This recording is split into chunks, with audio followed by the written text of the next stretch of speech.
Hi, I'm Denise McManus, the Loan Whisperer, and I'm here with Melissa, real estate agent extraordinaire from Femmevestor, and we're going to talk about WTF, what the Fed. Lots of rate hikes and increases. Is it a reason for people to be scared right now? No, definitely don't be scared. I will tell you that, don't be scared. If you go back in history and look at time, the Fed Reserve has always tried to manage inflationary periods by raising interest rates. And unlike 2008, this is a political recession. It's not necessarily an economic recession.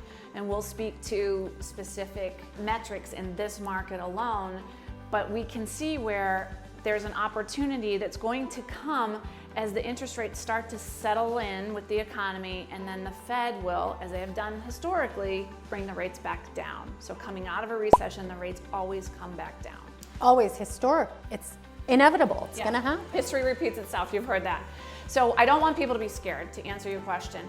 We did just have a Fed Reserve meeting and they increased the rate another 75 basis points. They're going to meet again in December.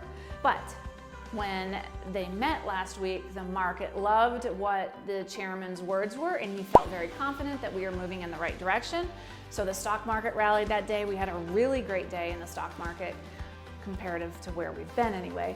And he left with, better to be safe than sorry. We're going to raise at least one more time, and we'll reassess the situation as we go. So what does that mean for December? I would expect another raise. It's going to be 75 basis points. I personally don't think so. But then we have January off. There's no meeting for the Fed in January. We'll come back in February, and I think that's when we'll start to see things taper down.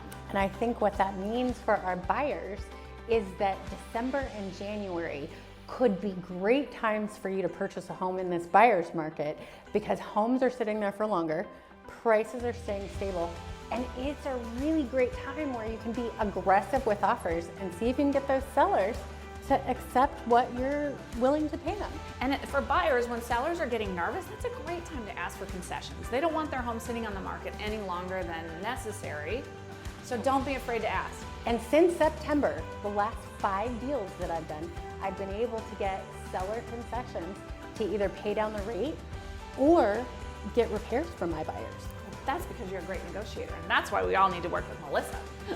Well, thank you. It's fun to negotiate on the buyer's behalf and get a win for everyone. Yeah, that's a great feeling. So make sure you stay tuned, watch us, subscribe to our channel at WTHTV, What the House TV. We'll be back soon with more tips.